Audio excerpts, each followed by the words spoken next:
우리의 도움은 천지를 지으신 여호와의 이름에 있도다. 다 함께 마음을 모아 하나님 앞에 예배드립시다.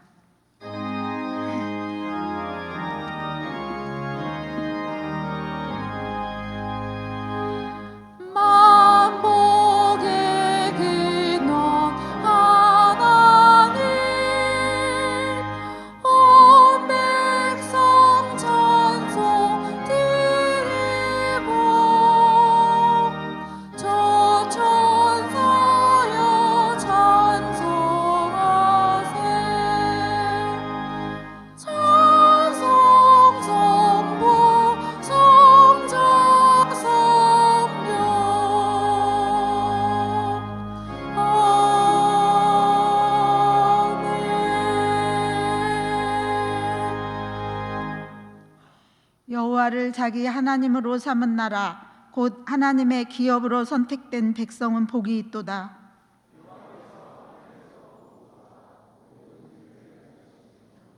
곧 그가 거하시는 곳에서 세상의 모든 거민들을 굽어 살피시는도다.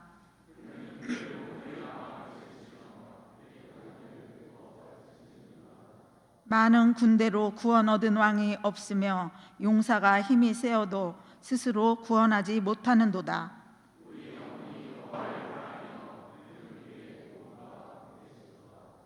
우리 마음이 그를 즐거워하며 우리가 그의 성호를 의지하였기 때문이로다.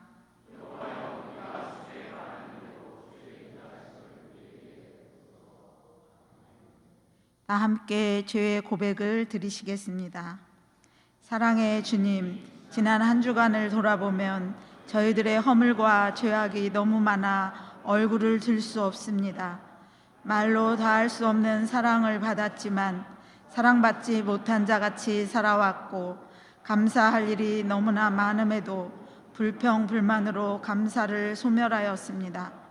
주님의 뜻대로 살아가겠노라 결심했지만 별것 아닌 일에 혈기를 부리고 형제를 미워하고 시기하며 질투하였습니다.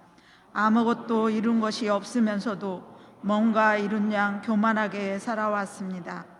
이 시간 우리의 죄와 허물을 겸손히 주님 앞에 고백합니다. 주님의 십자가 보혈로 저희를 정결케 하여 주옵소서.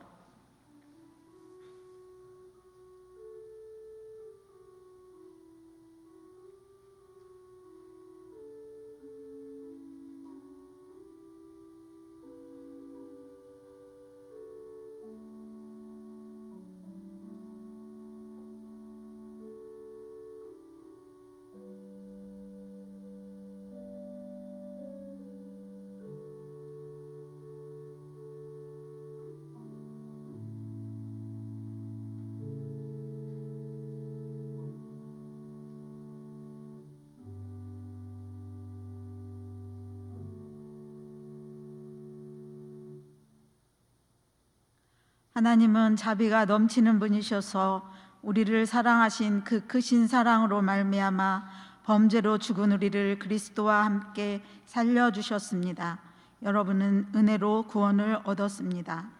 이 말씀에 의지하여 성부와 성자와 성령의 이름으로 여러분의 모든 죄가 사하여졌음을 엄숙히 선언합니다. 아멘.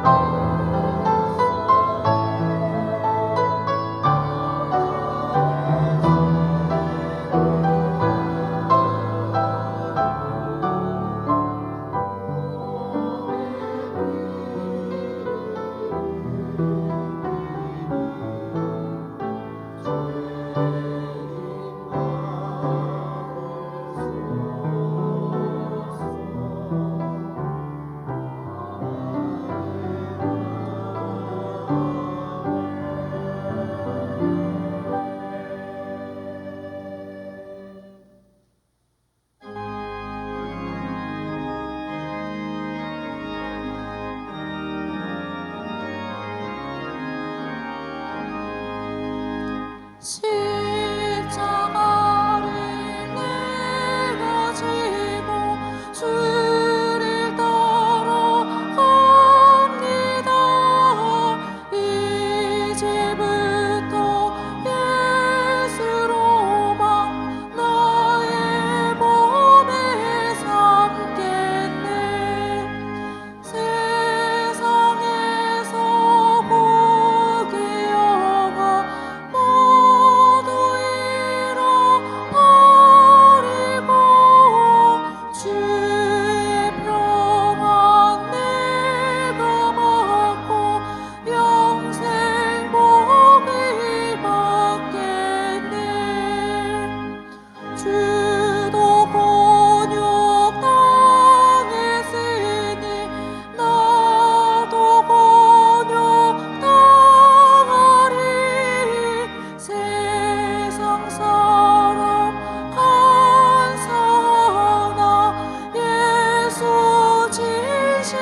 하나님 감사합니다. 이 시간 한신대학교 신학대학원 임마누엘 예배를 하나님께 드립니다. 우리의 예배를 기쁘게 받아 주옵소서. 우리 모두는 각자의 마음과 생각, 사상과 이념, 문화와 배경이 다르지만 우리의 선생이시오 스승이신 예수 그리스도를 따르기 위해서 예수 그리스도께서 맡기신 교회와 교역을 위해서 이 자리에 모였습니다. 변함없이 찾아온 사순절 기간 예수 그리스도를 깊이 생각할 수 있도록 하여 주옵소서.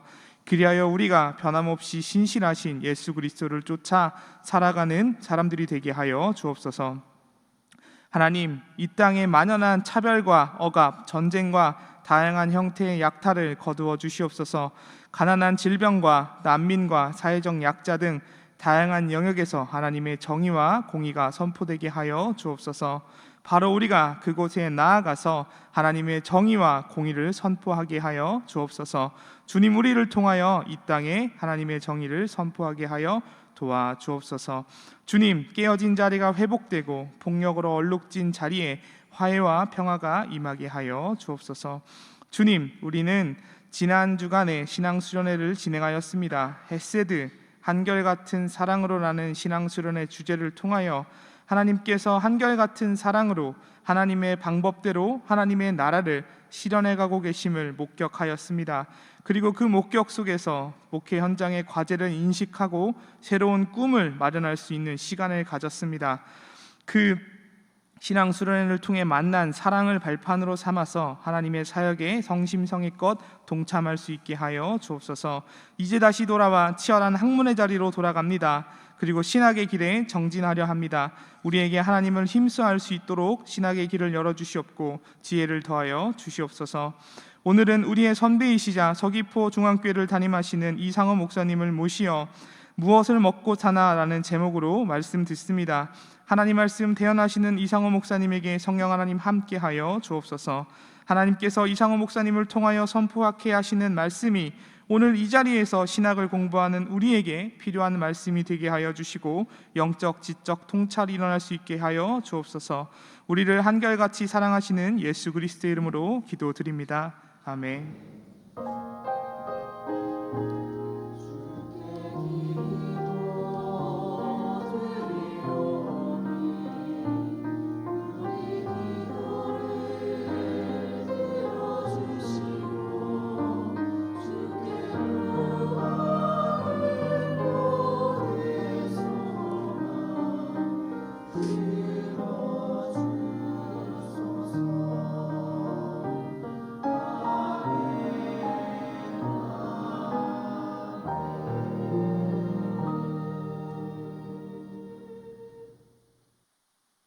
성령께서 교회에게 주시는 말씀을 들으십시오. 시편 90편 10절에서 12절 말씀, 빌립보서 2장 13절에서 14절의 말씀입니다. 시편 말씀입니다.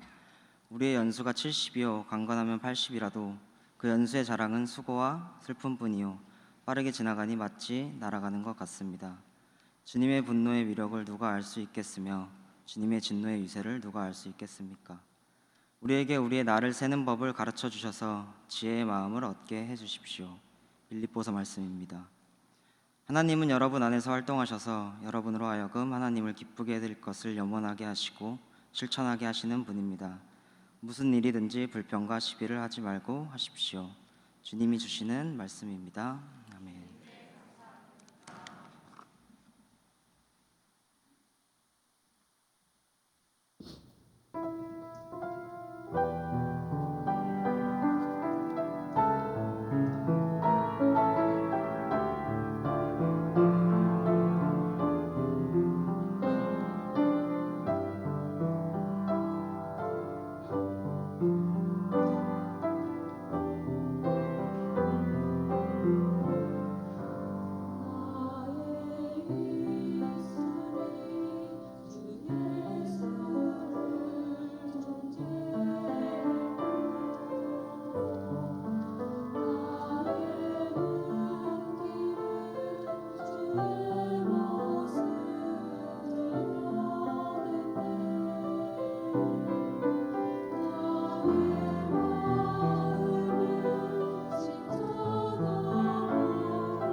서귀포 중앙교회 목사님이신 이상호 목사님께서 무얼 먹고 사나라는 제목으로 말씀 선포해 주시겠습니다.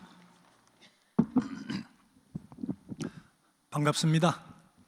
좋은 후배들이 계셔서 얼마나 감사한지 모르겠어요. 여러분이 좋은 후배인 줄 어떻게 제가 알죠? 하나를 보면 열을 안다고 여기 우리 서귀포 중앙교회 출신 신입생 이휘석 전도사님이 있어요. 여기에 서귀포 중앙교회 출신 졸업생 강자경 사모님이 있어요. 하나를 보면 열을 아는데 둘이 있으니까 다 동료들이 모였을 거 아니에요. 좋은 후배들 맞죠?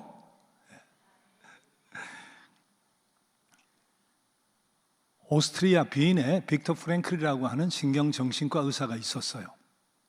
2차 대전이 발발하니까 미국에서 비자를 줬어요. 쓸만한 사람들은 이제 살려서 데려가려고. 두 부부가 가려고 결심을 했다가 결국 부모님 때문에 포기를 합니다. 부모님, 아내, 동생, 뿔뿔이 다 잡혀가요. 빅터 프랭클은 아우슈비츠에서 3년을 살아남는데 유리 조각으로 면도하면서 핏기를 가지고 바르기도 하고, 처절한 고통 속에 죽고 싶을 때는 이제 아내와 자유롭게 식탁에서 대화하는 장면, 강의실에서 내가 어떻게 버텨왔는가, 삶이 무엇인가 하는 것에 대해서 강의하는 장면, 그런 상상을 하면서 결국은 살아나요. 1945년 4월에 집으로 돌아오는데, 집에 돌아와서 보니까 수용소에 끌려갔던 부모님이 수용소에서 세상을 떠났어요. 아내도 세상을 떠났어요. 남아있는 사람이 자기 여동생 하나인데 처절한 고통을 안고 빈 신경정신과 병원에서 과장으로 일을 하게 돼요. 자, 어느 날 상담을 받으러 내담자가 오는데 똑같이 수용소에서 돌아오니까 아내가 세상을 떠나 죄책감을 안고 살아가는 사람이에요. 고통 속에서 이제 치료를 받으려고 상담을 받으러 왔는데, 그때 빅터 프랭클이 그렇게 물었어요. 만일 당신이 죽고 당신의 아내가 살아있다면 당신의 아내는 지금 어떻게 살아가고 있을까요? 그 내담자가 대답을 했어요. 아마 저처럼 죄책감을 안고 큰 고통 속에서 살고 있겠지요. 그렇다면 지금 당신은 당신의 아내가 짊어지고 살아가야 될 고통의 몫을 대신 짊어지고 사는 거네요.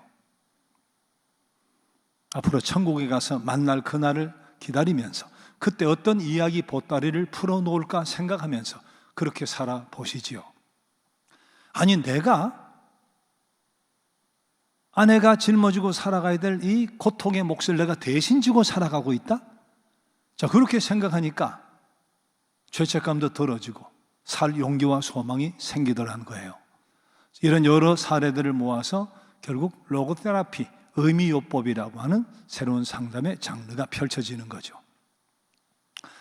윤동주 시인의 짤막한 시, 석 줄밖에 안 되는 시가 있어요. 오늘 설교 제목이에요. 뭘 먹고 사나.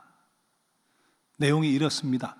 바닷가 사람, 고기 잡아먹고 살고, 산골의 사람, 감자 구워 먹고 살고, 별나라 사람 뭘 먹고 사나.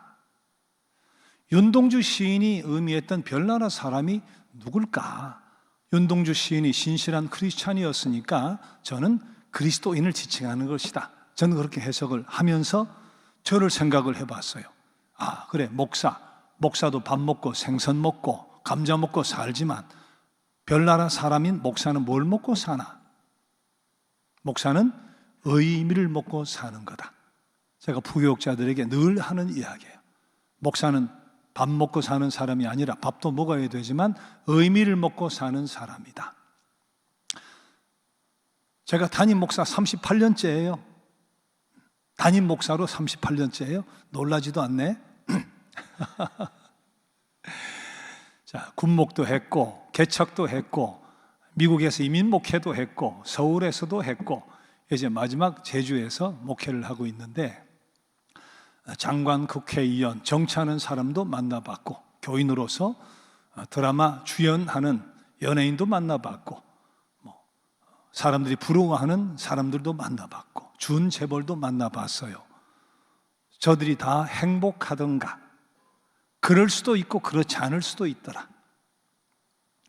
그러면 그런 사람이 행복하지 않을 이유가 어디 있을까? 제 결론은 두 가지예요. 하나는 상처가 깊은 사람은 행복하기 어렵더라. 어린 시절 양육 과정에서부터 경험했던 그 깊은 상처가 평생 발목을 잡고 사는 거예요. 자, 그런 사람들은 어떤 위치에 있든지 그 문제를 해결하고 극복하고 회복이 돼야 돼요. 목사도 마찬가지예요. 자, 어떤 사람이 그러면 또 행복하지 않던가? 의미를 상실한 사람이 행복하지 않더라. 여러분, 연예인이 되었던, 재벌이 되었던, 정치인이 되었던 더 이상 살 의미가 없으면 어떤 존경을 받고 부러움을 사든지 스스로 목숨을 끊는 일도 생겨요. 목사는 뭘 먹고 사느냐? 밥도 먹어야 되지만 목사는 의미를 먹고 사는 사람이에요. 일반인도 마찬가지고, 일반인도 내가 지금 그저 밥 세끼 겨우 먹고 비만 가리고 살아도 내가 하는 일에 의미가 있으면 삶이 생생해져요. 의욕이 있어요. 소망이 있어요. 기뻐요. 목사도 마찬가지예요. 어떤 규모에서 또 어떤 상황 속에서 목회를 하든지 의미를 먹으면 기쁘고 즐거울 수 있어요. 십자가를 져도 행복할 수 있어요. 그런데 더 이상 의미가 없는데도 계속 목회를 해요. 그것은 밥벌이가 되는 거예요. 불행한 거예요. 자, 어떻게 의미를 먹을 수 있을까? 제일 먼저는 의미는 추구하면 돼요. 의미는 추구하면 된다.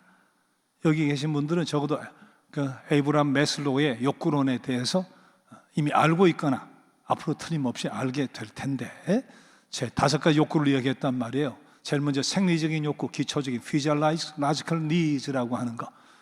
그리고 기본적인 것이 해결이 되면 안전 욕구, safety needs, 더 튼튼한 차, 좋은 집, 좋은 학군. 자, 그 문제가 해결되면 belonging needs, 소속 욕구. 이제는 동창회도 가보고 개모임도 가고 무슨 모임도 가보고 살만하고 안전하게 살만하게 됐으니까. 자, 그 다음 생기는 게 self-esteem needs라고 했죠. 자기 존경의 욕구, 장도 해보고 책임도 지고 그런 존경을 받고 싶은 거예요. 그것을 넘어서서 마지막 이루어야 될 것이 자기 실현의 욕구라고 했어요. self-actualization needs. 내가 나로 살아가는 거예요. 내가 엄마로 살고 아내로 살고 며느리로 살고가 아니라 내가 나로 살아가야 되는데, 의사가 어느 날 갑자기 다 때려치우고 막 드럼을 치는 거예요. 무의식 속에서 실현하고 싶은 내가 있었는데 그걸 못하고 산 거예요. 그렇게 자기를 실현해 가면 행복해져요.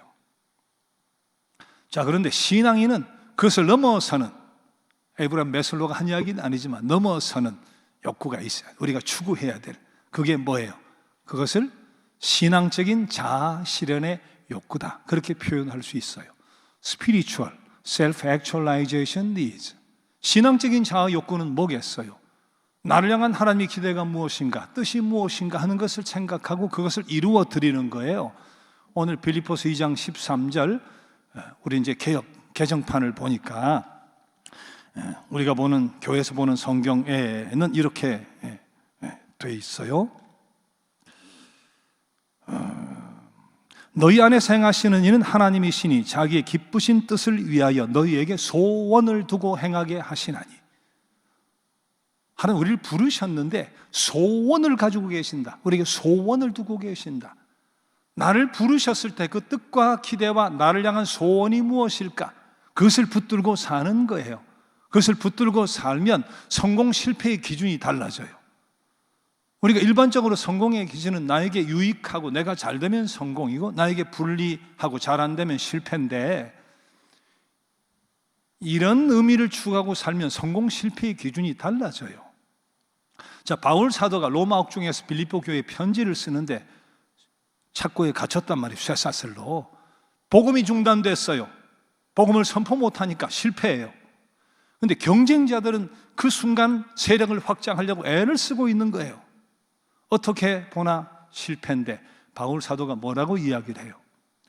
내가 갇혀 있으니까 바울 사도를 걱정하고 염려하는 사람이 이럴 때일수록 우리가 그 몫을 감당하자. 열심히 복음을 전하고, 경쟁자들은 경쟁자로서 복음을 전하고, 바울은 갇혀 있는데 간수들에게 복음을 전하고, 그리고 지배층들에게 복음이 전달되고, 이러나 저러나 전파되는 것은 그리스도 아니냐, 복음의 진보가 오는 것 아니냐, 자신이 갇혀 있지만 성공이라는 거예요.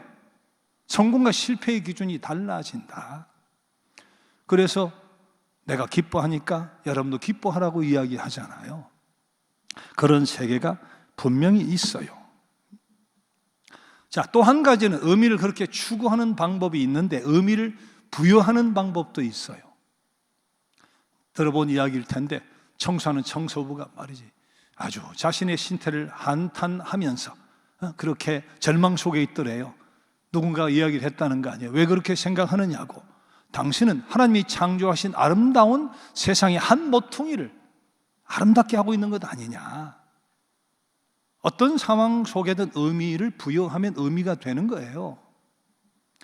로마의 대성당을 건축하고 있는데 지나가다가 물었어요. 뭐 하고 계세요? 밥 벌어 먹으려고 이 짓 하고 살죠. 한 사람은 대답을 해요. 보면 몰라요. 내가 이 성당 짓고 있는 거지. 팩트를 이야기해요. 자, 어느 사람은 내가 하나님 아름다운 예배드릴 성전을 짓는데 거기에 내 달란트를 바쳐서 귀한 수고를 감당하고 있지요. 하루 일당은 똑같습니다.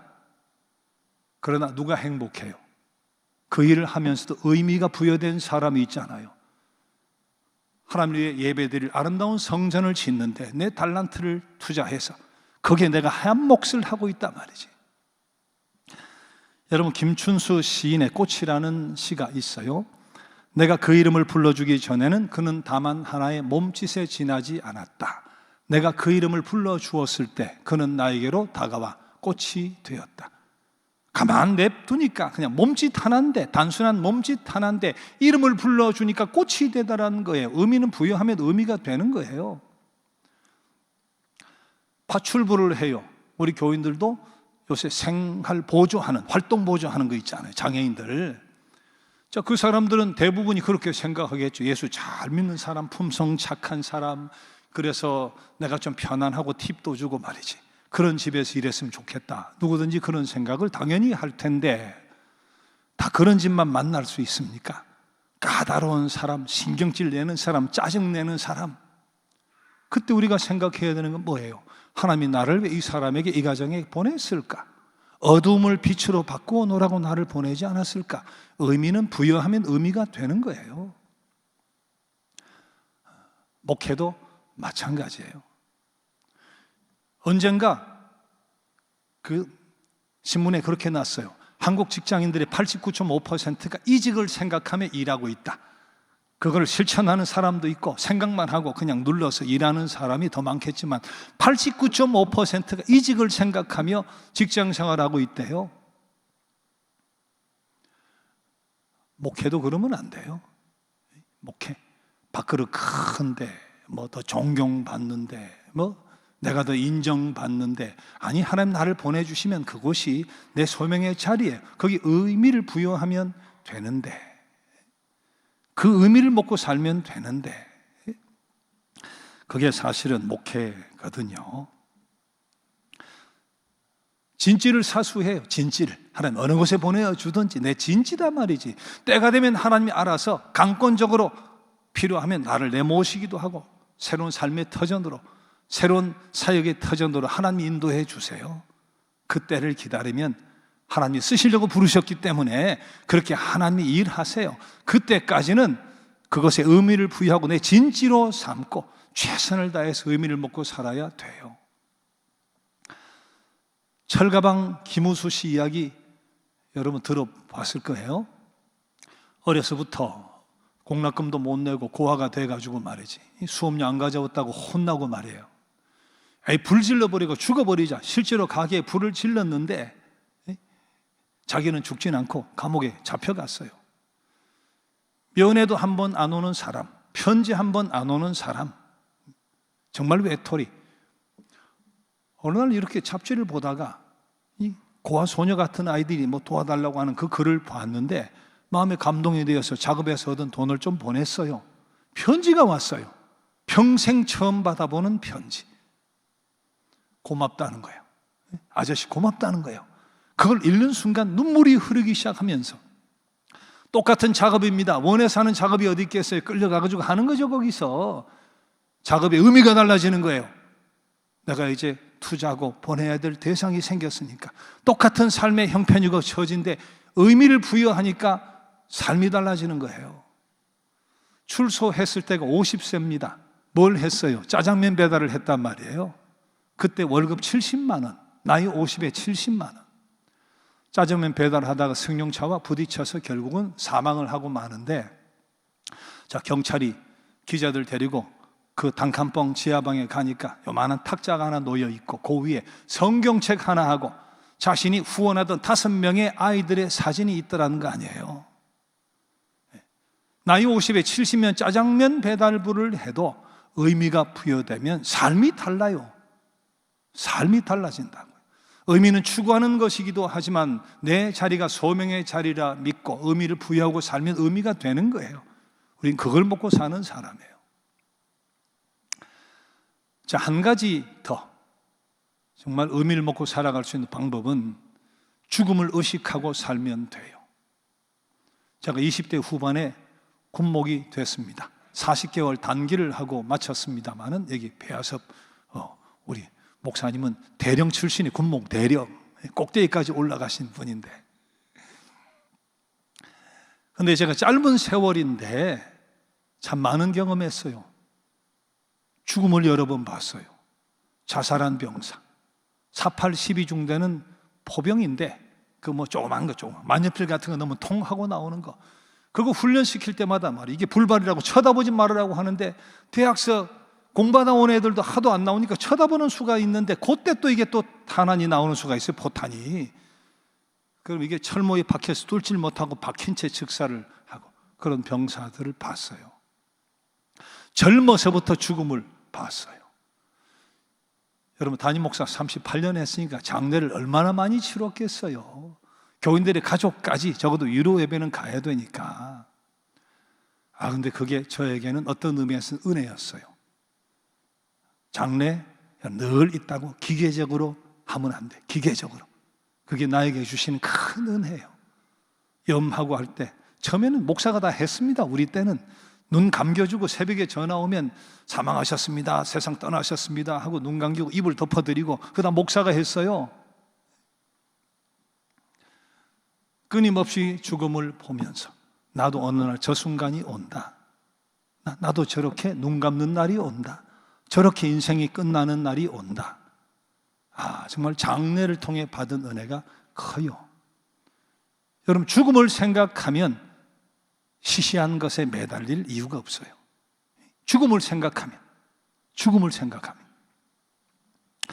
자, 오늘 시편 90편의 말씀 읽었는데 그것도 개역 개정으로 이야기하면 우리 날 계수함을 가르치사 남은 날을 헤아리는 지혜를 주셔서 남은 세월만큼은 지혜롭게 살게 하소서, 그런 내용인데 루터가 이 구절을 그렇게 번역했다잖아요. 우리가 죽는다는 사실을 알게 하사, 우리로 하여금 죽는다는 사실을 알게 하사 남은 세월은 지혜롭게 하소서.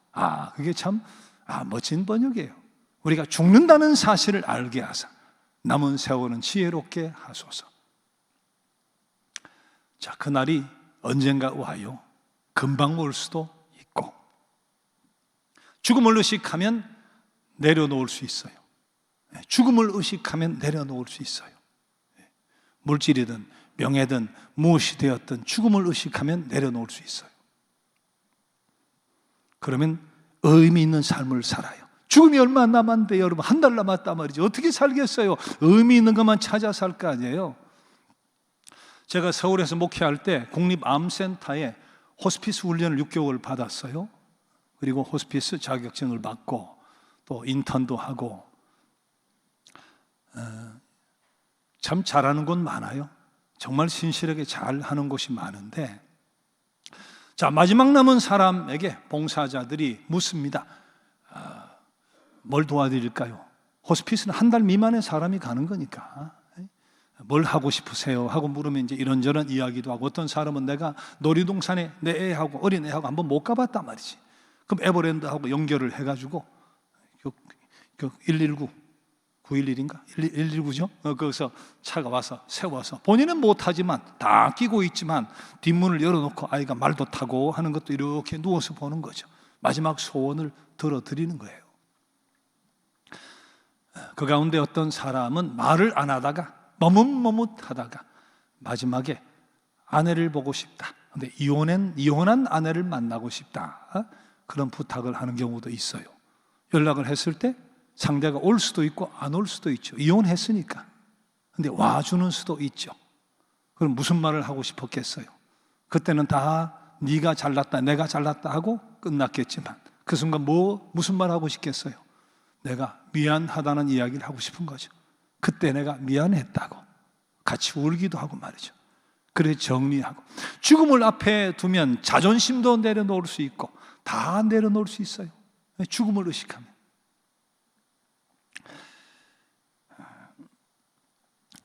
2010년 초에 칠레 광산이 무너졌습니다.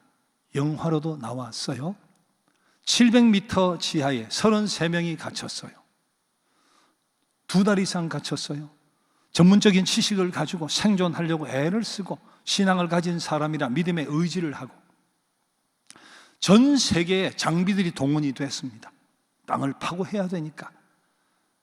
69일째 되는 날 마지막 33번째 사람까지 구출을 했어요.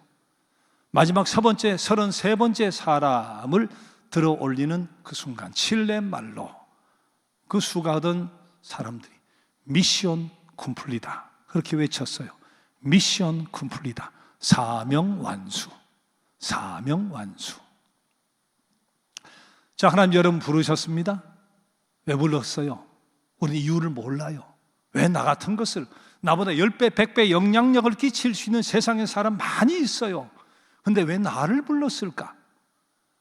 우린 천국에 가서 물어봐야 돼. 하나님이 하필이면 나 같은 것을 부르셨어요.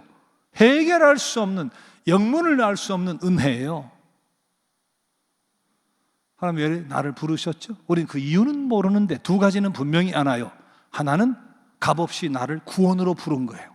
이유는 모르겠는데 구원으로 부른 거예요. 자, 또 하나는 뭐예요? 하나님 나에게 소원을 두고 행하게 하시나니 그랬어요. 쓰시려고 부른 거예요. 쓰시려고. 더더욱 여기 계신 여러분들은 마찬가지죠. 구원으로 부르셨지만 쓰시려고 부르신 거예요. 어떻게 쓰실지 모두가 목회 현장, 교회 현장에 가게 되지 않을 수 있지만 그러나 쓰시려고 부르신 거예요. 쓰임 받는 것을 사명이라고 해요. 소명이라고 해요. 여러분, 하나님이 쓰시려고 불렀어요.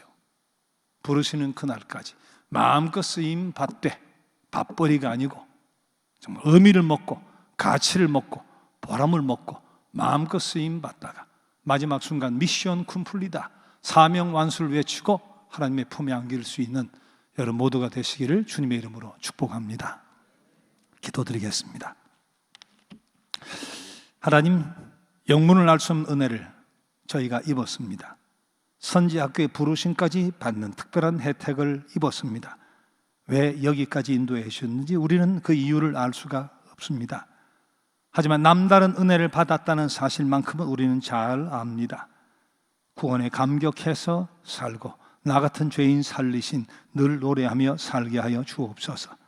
나에게 거시는 기대가 있고 소원이 있으시다니 하나님 나를 어떻게 쓰시려는지 그 의미를 추구하면서 어느 곳에 보내시든지 거기에서 의미를 발견하면서 그리고 죽음을 순간순간 의식하면서 성공과 실패의 모든 기준도 하나님 뜻에 내어 맡겨드리면서 하나님 보시기에 성공적인 삶을 살아갈 수 있는 주의 백성 되게 하여 주옵소서. 예수님의 이름으로 기도드립니다. 아멘.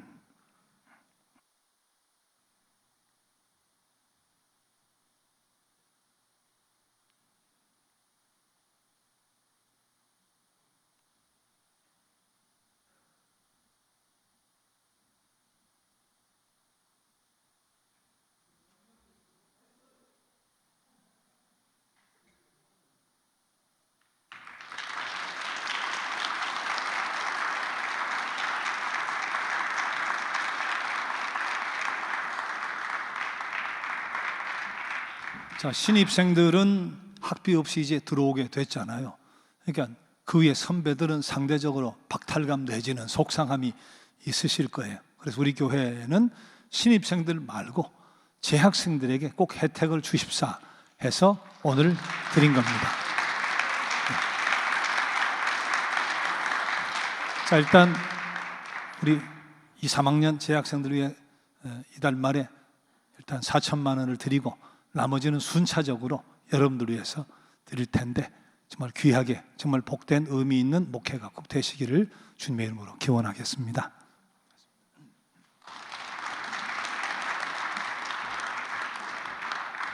알리는 말씀입니다. 오늘 말씀을 선포해 주신 이상호 목사님께 감사드립니다. 서귀포 중앙교회에서 채플 후 공동 식사를 제공해 주셨습니다.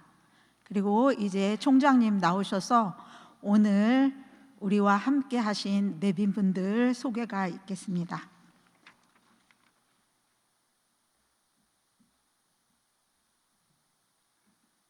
네, 여러분 반갑습니다. 신입생들은 처음 만나는 것 같아요. 성가대를 보니까 이영미 교수님 닮은 학생이 있는 것 같아요. 저도 교회에서 성가대 하고 있습니다. 작은 교회인데 제가 베이스 부파트장이에요. 베이스 파트가 2명이니까 제가 부파트장입니다. 성가대가 부흥하기를 바라고 우리 신대원 채플이 날마다 은혜롭기를 바랍니다. 오늘 특별히 제가 여러분 앞에 선 것은 우리 귀한 손님들을 제가 좀 여러분께 소개해 드려야겠다 생각해서 앞에 섰습니다. 우리 배하선 목사님께서는 우리 기장의 진경 총회장님이시고 우리가 늘 존경하는 교단의 어른이십니다. 오늘 사모님 김복순 사모님과 함께 오셨습니다. 오신 이유는 우리 소식에 있는 것처럼 당신이 사시는 하나 남은 아파트를 사후에 우리 한신의 신학생들의 장학금으로 기증하시기 위해서 이렇게 오늘 먼 걸음을 오셨습니다. 그 귀한 걸음에 주님께서 동행하셨고 축복해 주실 줄로 믿습니다. 또 한 분은 우리 배태진 목사님, 우리 기장 총회의 총무님으로 2텀을 봉사하시고 지금 작천교회 소목회를 하고 계시고요. 권영숙 사모님 함께 오셨습니다. 우리 목사님 잠깐 앞에서 그래도 우리 학생들한테 좀 보여주십시오. 이렇게 뒤로 돌아서시면 됩니다. 일어나셔서 우리 배하선 목사님, 김복순 사모님, 배태진 목사님, 권영숙 사모님 큰 박수로 환영해 주십시오.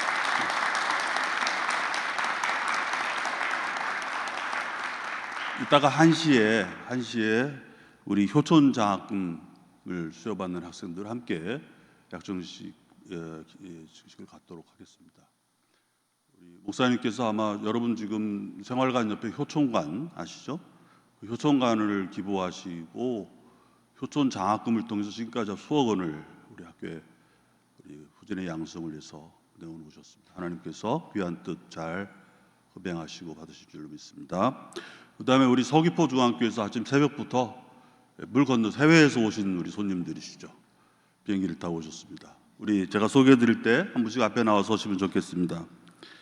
한미 사모님, 한미 사모님 앞에 서시고, 정구철 장로님, 이세문 장로님, 정현심 장로님, 현진숙 장로님, 우리 네 분 크게 박수로 환영해 주시기를 바랍니다.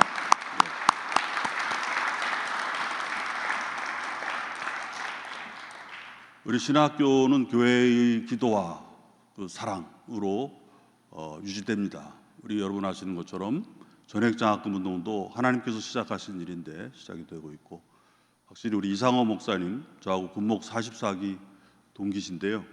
저보다 1년 선배이십니다만 역시 목회적인 그런 애정을 가지고 재학생들을 위한 귀한 장학금을 기증을 해주셨습니다.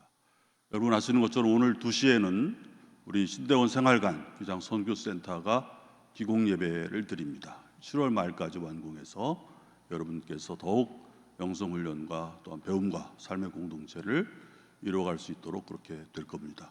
이 모든 것을 우리가 함께 기뻐하면서 우리 다 같이 한번 크게 우리 모두를 위한 축하와 격려의 박수를 부탁드립니다. 고맙습니다.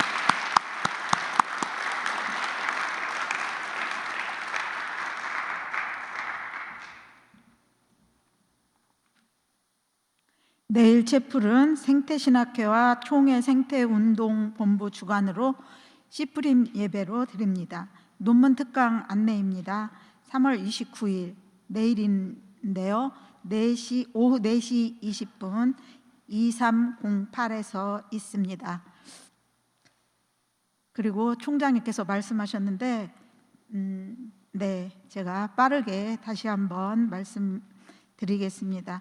채플 후 2시에 효촌장학금 전달식 및 효촌 배아섭 목사님, 김복순 사모님 유산 기증 약정식이 있습니다.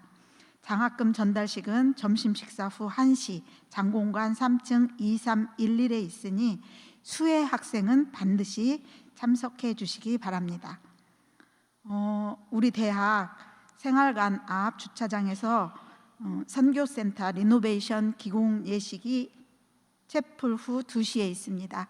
많은 참여 부탁드립니다. 자, 이제 모두 일어나셔서 평화의 인사 드리겠습니다. 주님의 평화를 빕니다.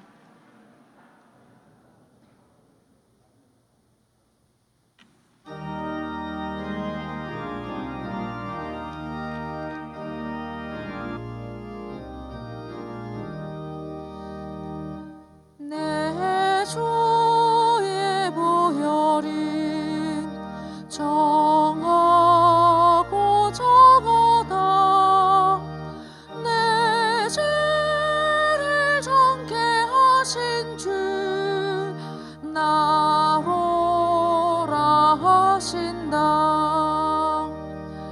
내가 주께로 지금 가오니 십자가의 보혈로 날 씻어 주소서. 약하고 죄도 주께로 나가며 임주시고 내 주함이 곧 씻어 주시나. 내가 주께로 지금 가오니 십자가의 보혈로 날 씻어 주소서. 나로라 하심이 온전한 믿음과 또 사랑함과 평안함 다 주려 함이라. 내가 주께로 지금 가오니 십자가의 보혈로 날 씻어 주소서. 큰 죄인 복받아 살 길을 얻었네. 한없이 넓고 큰 은혜 베풀어 주소서. 내가 주께로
임마누엘 동사르 주인이신 우리 주 예수 그리스도의 무한하신 은혜와 하나님 우리 아버지의 극진하신 사랑하심과 성령님의 감화 감동 역사 위로하심이 오늘 아버지 하나님 귀한 목사님을 통해서 우리에게 좋은 말씀을 주시고 여기에서 말씀을 배우고 진리를 깨달아 우리 기장 교단을 위해서 좋은 인재들이 많이 배출되도록 축복해 주시기를 바라옵고 우리 주 예수 그리스도의 이름으로 간절히 축원하옵나이다. 아멘.